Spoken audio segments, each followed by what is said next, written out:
At the T.E.C schools, children read poems all year round. Our teachers use poems to inspire, reflect, and challenge students.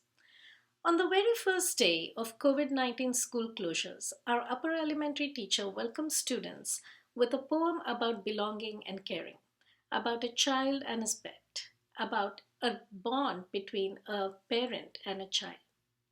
Very quickly, our students were able to reflect on the changing situations in their personal lives and were able to have a conversation about what this change would mean to them. Poetry is powerful during times of change, during times of conflict and peace and joy. I'm Rupali Sharma, Director of the T.E.C Schools Think, Explore, Create. I welcome you to a poetry recital and spring tea. Every year, students read and memorize poems. They participate in rhyme and rhythm. They learn the elements of poems. But more important than that, they internalize them. They're ready with a rhyme when they're playing with their friends and with an excerpt when they're talking about reflection on their day. These poems stick with them for life. The tradition of indulging in a luxurious tea is part of this celebration. For the past few weeks, our students have been baking, learning to set the table, fold napkins, make tea, and serve tea with all these delicacies to their families. Poetry recital and spring tea this year has taken a new blended form during the coronavirus pandemic. Our teachers and students, parents have worked together in this event. I want to share with you that you will find many favorite poets in our program. And amongst them, you will see two new poets, our own upper elementary students. I'm so proud of our students to see their names alongside those of Emily Dickinson, Wordsworth, Langston, and many others. Welcome to our fourth annual poetry recital and spring tea. Many thanks to our lower elementary, upper elementary, and middle school teachers, our parents, the technology team, our office administrator, and David Malinsky, who came to work with our students. Without this team, this event would not have been possible. Welcome. The Road Not Taken by Robert Frost. Two roads diverged in a yellow wood, and sorry I could not travel both, to be one traveler long I stood. I looked down one as far as I could, to where it bent in the undergrowth. Then took the other, just as fair, and having perhaps the better claim, because it was grassy and wanted wear, as though for that passing there had worn them really about the same. And that morning equally lay in leaves no step had trodden black. Oh, I kept the first for another day. But knowing how way leads on to way, I doubted if I should ever come back. I shall be telling this with a sigh. Somewhere ages and ages hence, two roads diverged in a wood, and I took the one less traveled by, and that has made all the difference. Tiger, tiger, burning bright in the forest of the night, what a mortal hand or eye burnt the fire of thine eyes? On what wings dare he aspire? What hand dare seize the fire? In what shoulder and what art twist the signs of thy heart? And when thy heart began to beat, what dread hand and what dread feet? What the hammer, what the chain, in what furnace was thy bane? What the anvil, what dread grasp the terror's clasp? When the stars threw down their spears and wetted heaven with their tears, did he smile of his work to see? Did he who made the lamb make three? Tiger, tiger, burning bright in the forest of the night, what a mortal hand or eye could frame dare frame in such a fearful symmetry? The Paint Box by Evie Rue. Cobalt and umber and ultramarine, ivory black and emerald green. What shall I paint to give pleasure to you? Paint me something utterly new. I've painted you the tigers in crimson and white, The colors were good, you painted them all right. Painted you the cook and the camel in blue, the panther in purple, you painted them true. Now mix me a color that nobody knows, and paint me a country that nobody goes, and put in it people a little like you, watching the unicorn drinking the dew.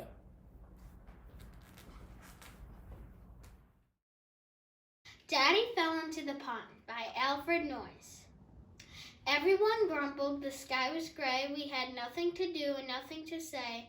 It was nearing the end of this dismal day, and it seemed nothing beyond. Then Daddy fell into the pond. Everyone's face grew merry and bright, and Timothy danced with sheer delight. Give me a camera, oh quick, he's crawling out of the duckweed, click. Conclusion by Bill Reese. Daddy took the entire situation with stride. In fact, he rose to his feet and opened his arms up wide. He quacked and he laughed, and the ducks flew away. To the ducks, this was no ordinary day. Oh, Drake, oh, Daddy, only one of you can fly. Only one of you has wings to soar that high. They laughed and they giggled as Daddy worked his way out, and the gardener gave a pout. What a day, what a funny day.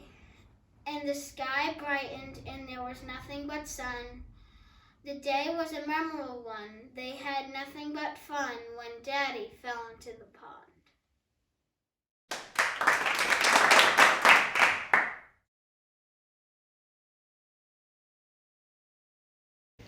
In 1908, Thomas Sullivan was a tea and coffee importer in New York. He packed some of his tea in little silk bags and sent it to his business customers.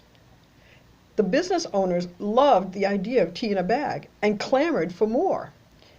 In this way, the tea bag industry was born.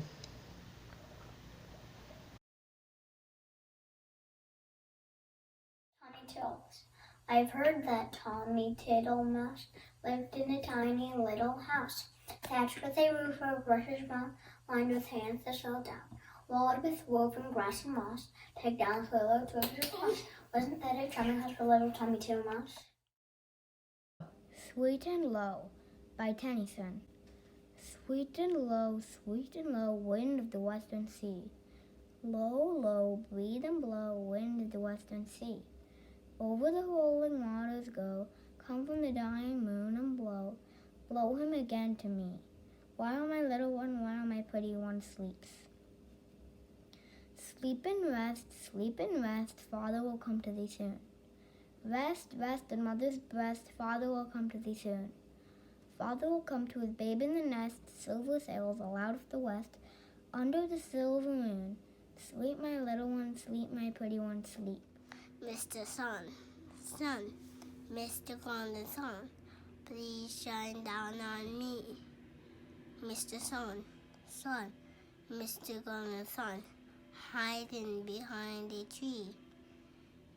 These little children are asking you to please come out so we can play with you. Mr. Sun, Mr. Golden Sun, please shine down on me. Mom and Dad are not what they seem, by Bill Watterson. Mom and Dad are not what they seem. Their dull appearance is part of their scheme. I know their plans, I know their techniques. My parents are outer space alien freaks. They came down to Earth in spaceships humongous.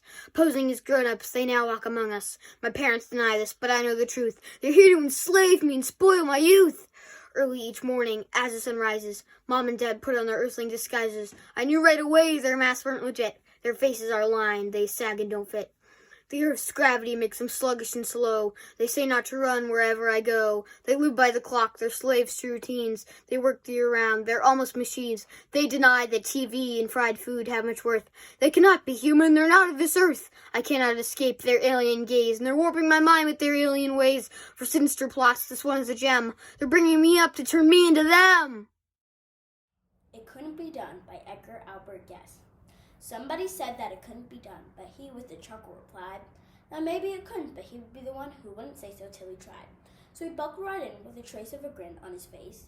Every word he had he started to sing as he tackled the thing, and he did it. Somebody scoffed, "Oh, you'll never do that. At least no one's ever done it." But he took off his coat and he took off his hat, and the first thing we knew, he begun it.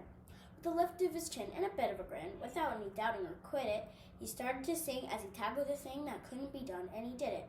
There are thousands to tell you cannot be done. There are thousands to prophesy failure. There are thousands to point out to you one by one the dangers that wait to assail you. But just buckle right in with a bit of a grin. Just take off your coat and go to it. Just starting to sing as you tackle the thing that couldn't be done, and you'll do it. Spring is like a perhaps hand by E.E. Cummings.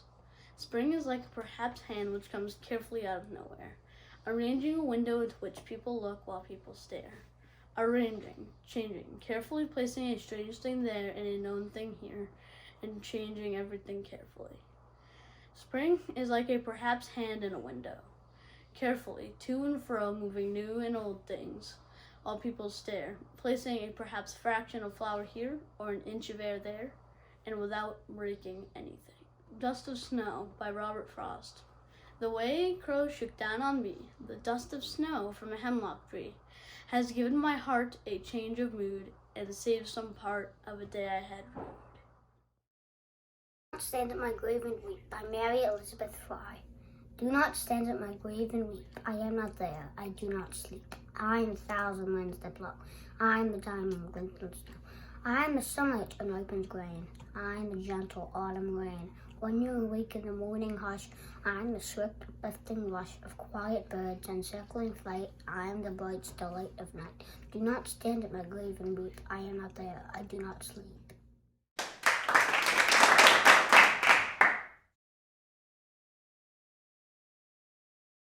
If you can't stop writing poetry, you might have metromania. And did you know that if you have a fear of poetry, you might be suffering from metrophobia?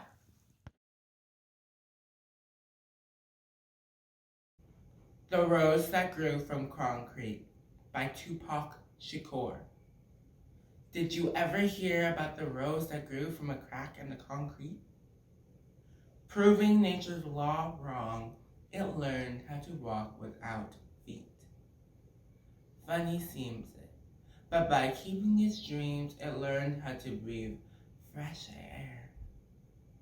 Long live the rose that grew from a crack in the concrete when no one ever cared. Time and Eternity, Part 10 by Emily Dickinson. I died for beauty, what was scarce, adjusted in the tube.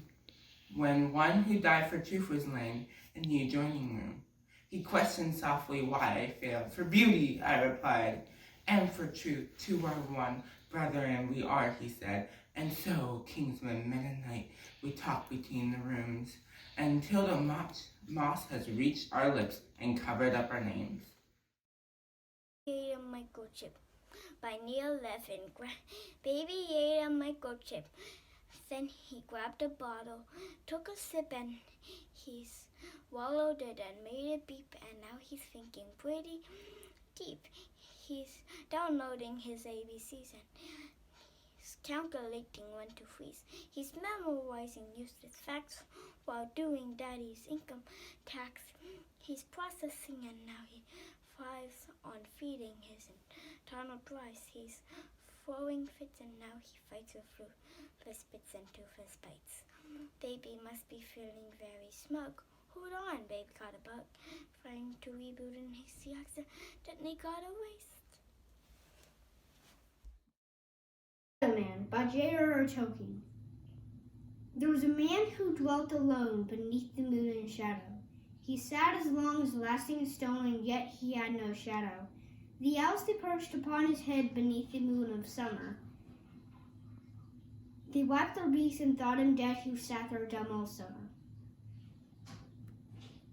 There came a lady clad in gray beneath the moon a shining. One moment did she stand and stay, her hair and flowers entwining. He woke as had he sprung of stone beneath the moon in shadow. He clasped her fast, both flesh and bone, and they were clad in shadow. Nevermore she walked in light, nor over moonlit mountain, but dwelt within the hill where night is lit but with a fountain. Save once a year when caverns yawn and hills are clad in shadow.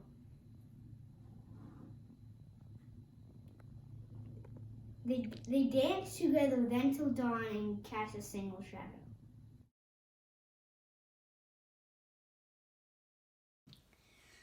The Weary Blues by Langston Hughes. Joining a drowsy syncopatted tune, rocking back and forth to a mellow croon, I heard a Negro play down on Lenox Avenue the other night. By the pale dull power of an old gaslight, he did a lazy sway, he did a lazy sway, to the tunes, oh, those weary blues. With his bony hands on each ivory key, he made that poor piano moan with melody.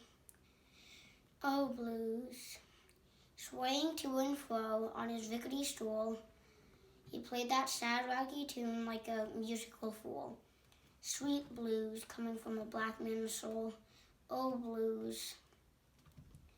And in a deep song voice with a melancholy tone, I heard that Negro play that old piano moan. I ain't got nobody in all of this world, ain't got nobody but myself. It's going to quit my frowning and put my troubles on the shelf. Thump, thump, thump when his foot on the floor. He played a few chords and sang some more. I got the weary blues and I can't be satisfied. Got the weary blues and can't be satisfied. I ain't happy no more and wish that I had died. And wish that I had died.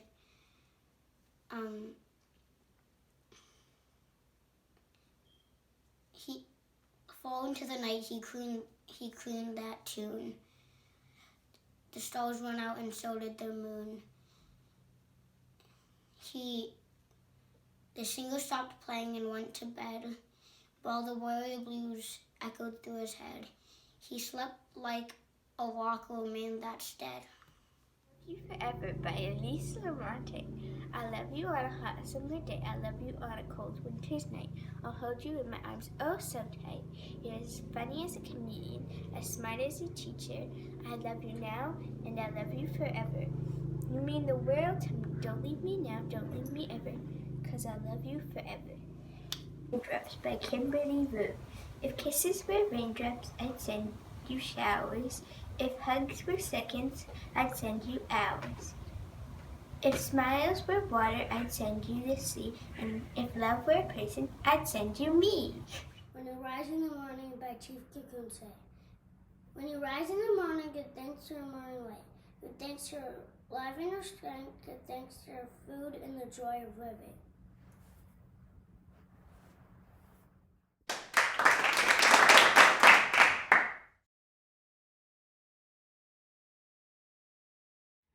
Hello friends, are you ready for a trivia?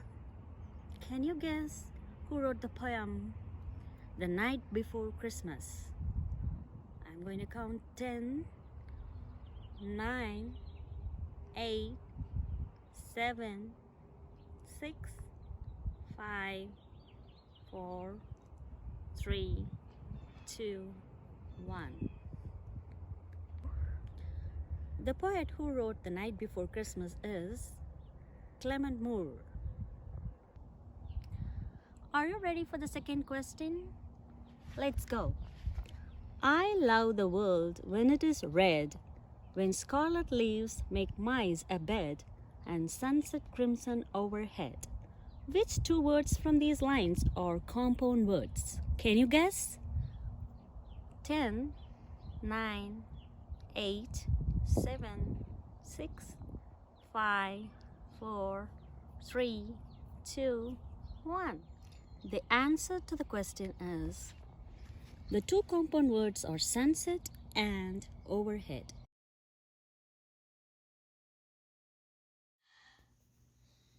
The Swing by Robert Louis Stevenson. How do you like to go up in the swing, up in the air so blue? Oh, I do think it's the pleasantest thing ever a child can do. Up in the air and over the wall, though I can't see so wide, rivers and trees and cattle and all over the countryside. So I looked down on a garden green, down on a roof so brown. Up in air I go flying again, up in the air and down. I love the Ocean Vuong by Ocean Vuong. Ocean, don't be afraid. The end of the road is not far ahead. It is already behind us. Don't worry. Your father is only your father until one of you forgets, like how the spine won't remember its wings. Ocean, are you listening? The most beautiful part of your body is wherever it's headed. Here's the house of childhood, whittled down to a single red tripwire. Don't worry, just call it the horizon, and you'll never reach it. Here's today. Jump. I promise it's not a lifeboat. Here's the man whose arms are wide enough to gather your leaving. And hear the moment just after the lights go out. How you can see the faint torch just between his legs, and how you use it again and again to find your own hands. You asked for a second chance, and you were given a mouth to empty into. Don't be afraid of the gunfire. It is only the sound of people trying to live a little longer. Ocean, ocean, get up. The most beautiful part of your body is where it's headed. And remember, loneliness is still time spent with the world. Here's the room with everyone in it. Your dead friends passing through you like wind through wind chimes. Here's a desk with a gimp leg and a brick to make it last. Yes, here's the room, so warm and blood close, I swear, you mistake these walls for skin.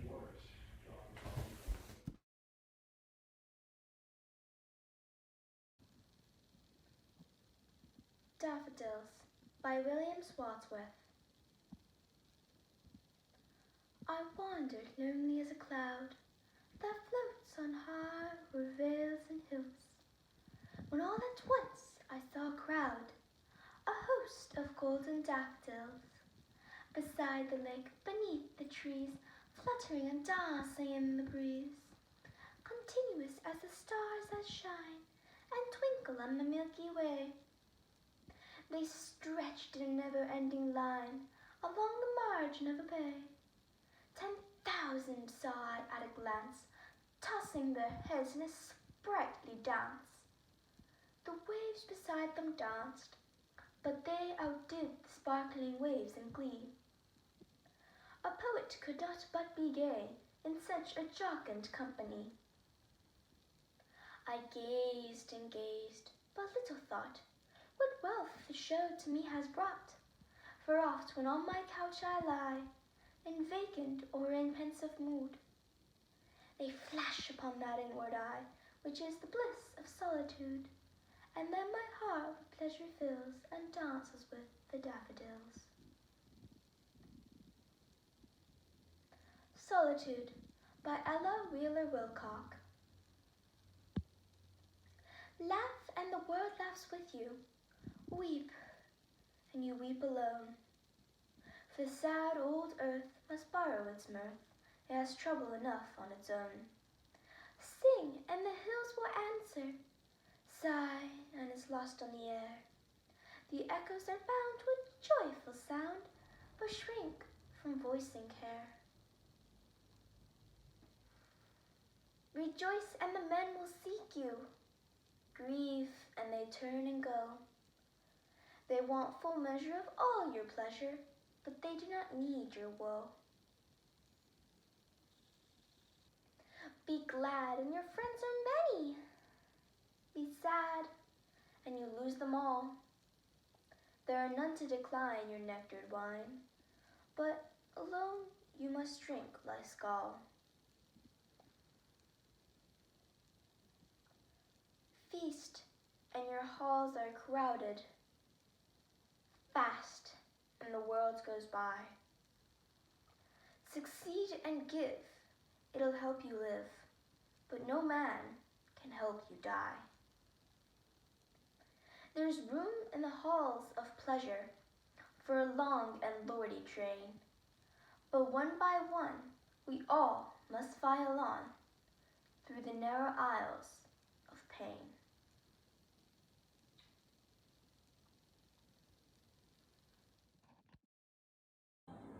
The Cursed Soldier by Alex Wilbur. I stand on the battlefield as the thick fog of war surrounds us, trench guards like shield. I think that I could see the gore on that lion that is the enemy's bayonets as they spring forth, their guns point straight and aim true with wicked intent. I think if ever the odds were so low to see my son, I am afraid. As the artillery comes, I wonder if this is the day in which the notebook in which I keep the names of my comrades, some who died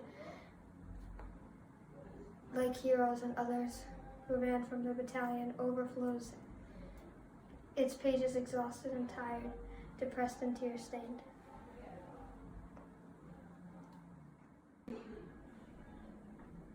The Brits looked at us on the very first day. Welcome to hell. We laughed and went on our way.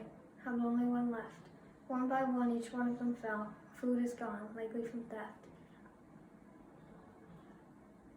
I await the whistle, the one that says, go over, through brush, through thistle. He's doing his best to keep the wounded fed, giving his rations, he'll go hungry tonight. He feels glad until tank crushes him dead. Now he's shot, a stretcher is coming. I follow him and hear maid said, spare the bed. Bam, just like that, he is dead. But I'm already gone, it makes no difference to me, for I am the cursed soldier. My body lies dead near the enemy's trench. My girl didn't even get an American flag. Heart-wrenched, corpse-drenched, there's no tombstone for me and there never will be, for my legacy and all my heroism is forgotten, overshadowed by other people, other places, other wars, other nations, other people, other races. There's no tears shed for me and there never will be, for I am the cursed soldier, unknown for eternity. But the war goes on and my life makes no difference to its outcome. And the graves, oh the graves, it's breathtaking. Sometimes I think they should go on forever. But ask any one of us, we did not die in vain until the war comes again.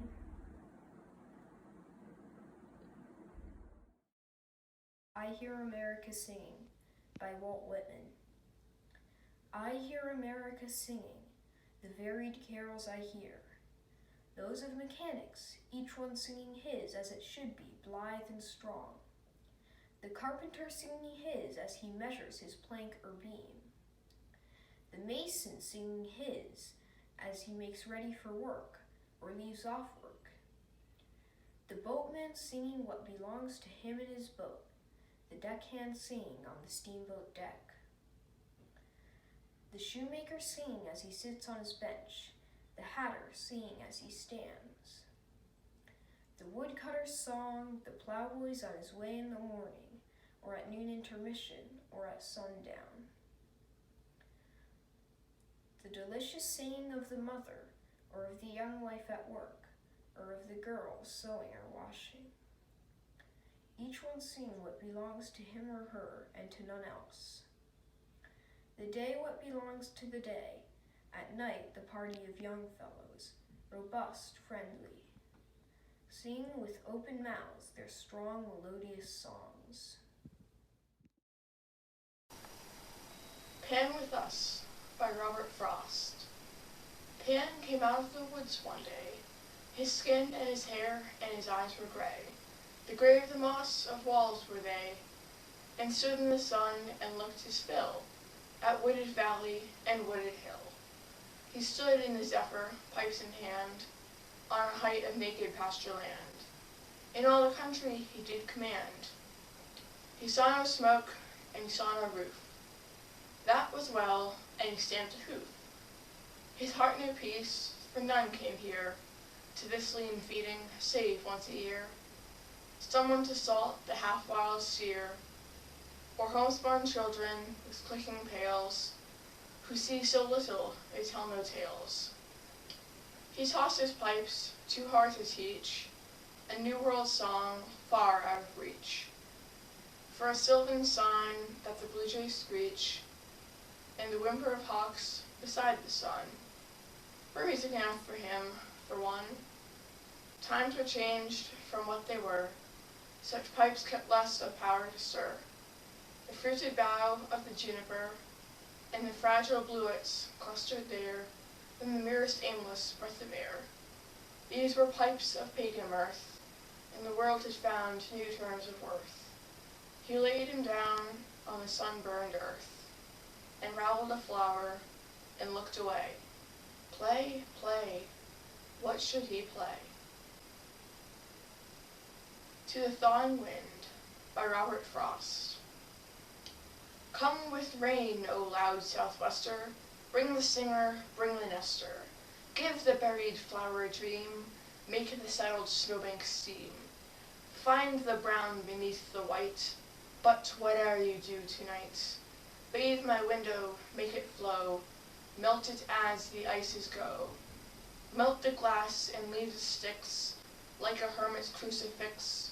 Burst into my narrow stall, swing the picture on the wall, run the rattling pages o'er, scatter poems on the floor, turn the poet out of door. Pan with Us, by Robert Frost. Pan came out of the woods one day. His skin and his hair and his eyes were gray. The gray of the moss of walls were they, and stood in the sun and looked his fill at wooded valley and wooded hill. He stood in the zephyr, pipes in hand, on a height of naked pasture land. In all the country he did command. He saw no smoke, and he saw no roof. That was well, and he stamped a hoof. His heart knew peace, for none came here to this lean feeding, save once a year. Someone to salt the half-wild steer, or homespun children with clicking pails, who see so little they tell no tales. He tossed his pipes, too hard to teach, a new world song far out of reach. For a sylvan sign that the blue jays screech, and the whimper of hawks beside the sun. For music enough for him, for one. Times were changed from what they were. Such pipes kept less of power to stir. The fruited bough of the juniper and the fragile bluets clustered there in the merest aimless breath of air. These were pipes of pagan mirth, and the world had found new terms of worth. He laid him down on the sun-burned earth, and ravelled a flower, and looked away. Play, play, what should he play? To the Thawing Wind, by Robert Frost. Come with rain, O loud southwester, bring the singer, bring the nester. Weird Bird by Shel Silverstein. Birds are flying south through winter. Here's the weird bird heading north. Wings a flapping, beak a chattering, cold head bobbing back and forth. He says, it's not that I like ice and freezing winds and snowy grounds. It's just sometimes it's kind of nice to be the only bird in town.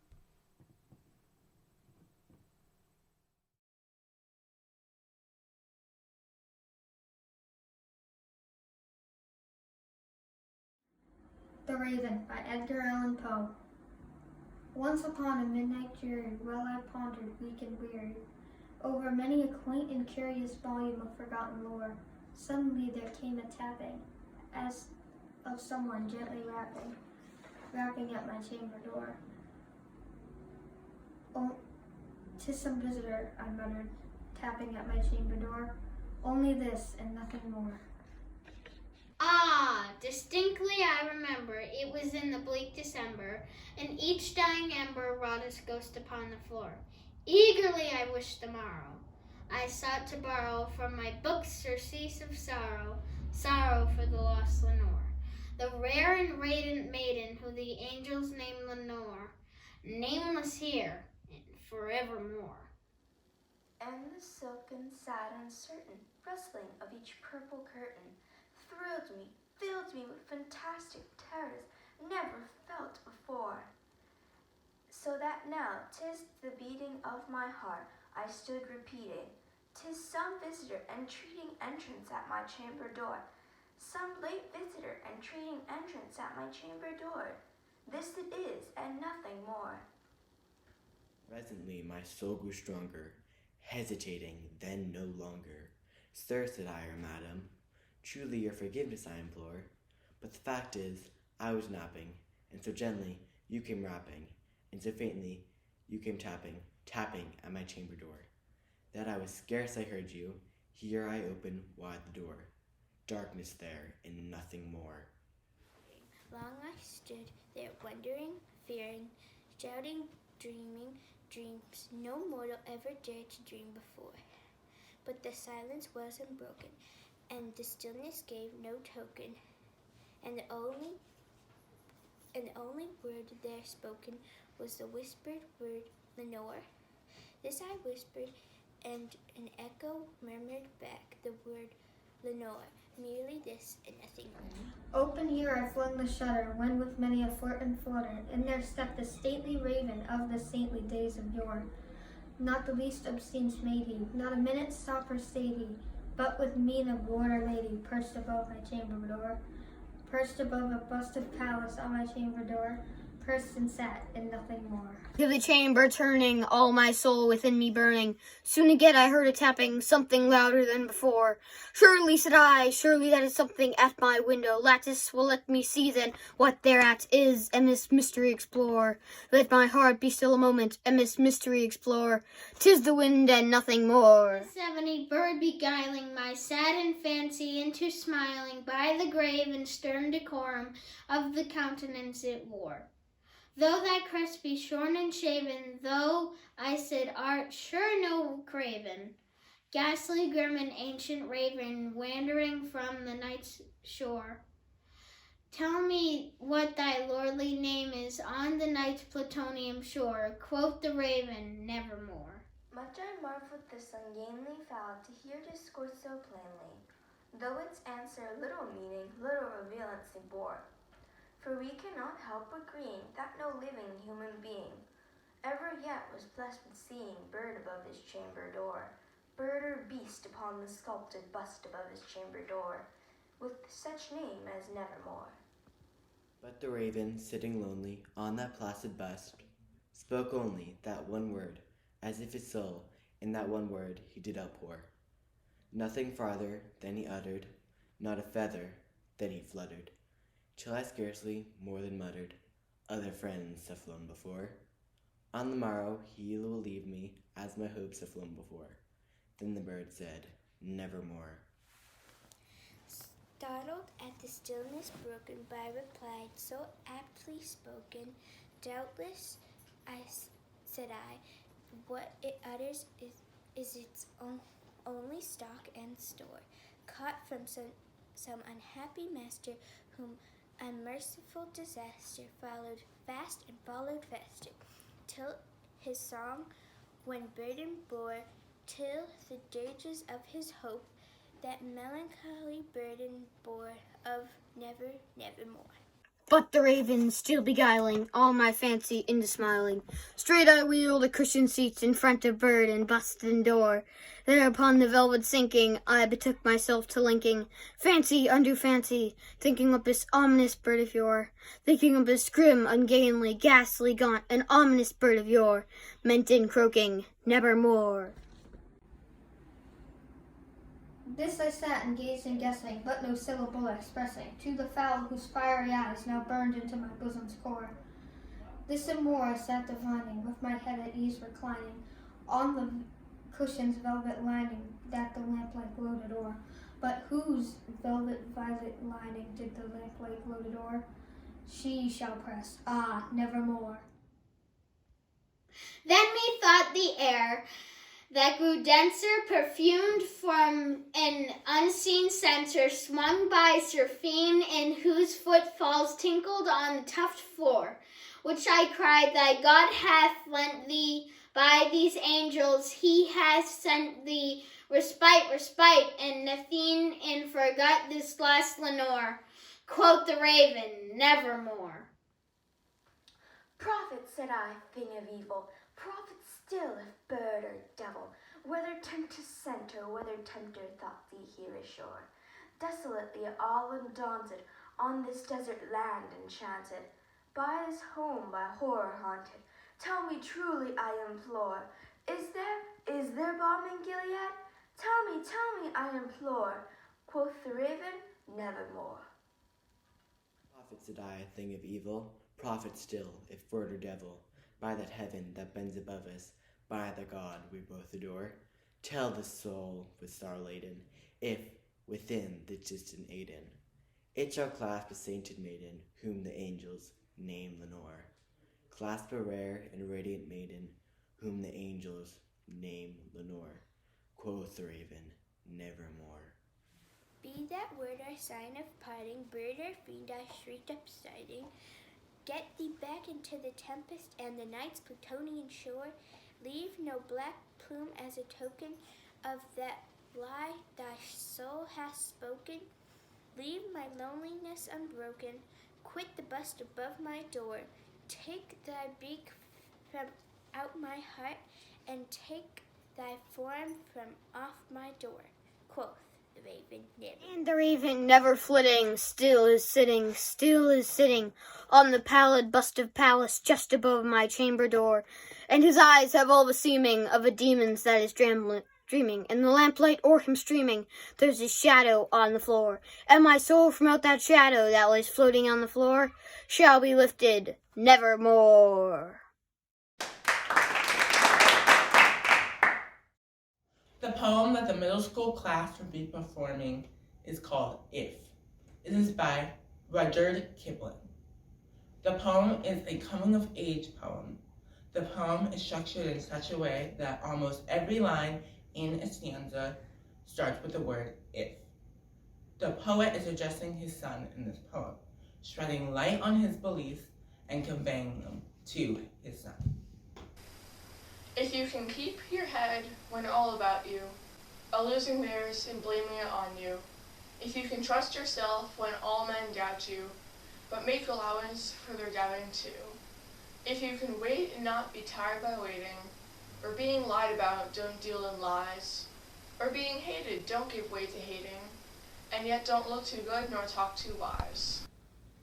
If you can dream and not make dreams your master, if you can think and not make thoughts your aim, if you can meet with triumph and disaster and treat those two impostors just the same, if you can bear to hear the words you've spoken, twisted by knaves to make a trap for fools, or watch the things you gave your life to broken, and stoop and build 'em up with worn-out tools.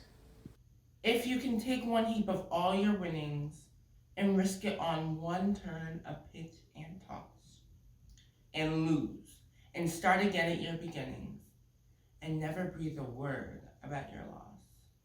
If you can force your heart and nerve and sinew to serve you long after they are gone, accept the will that is in you, which is saying, hold on.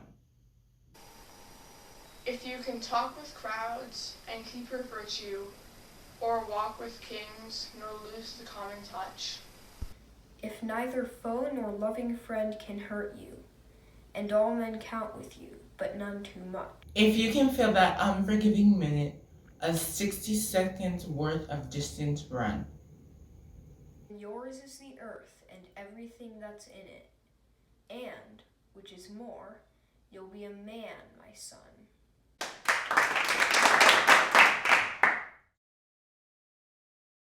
Be the best of whatever you are, by Douglas Mallock.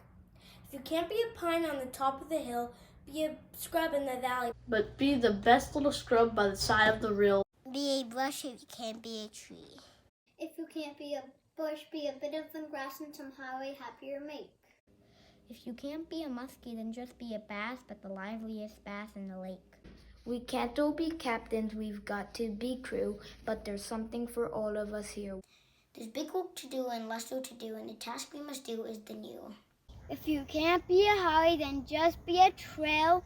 If you can't be the sun, be a star. Isn't by size, if you win, by you fail. Be the best of whatever you are.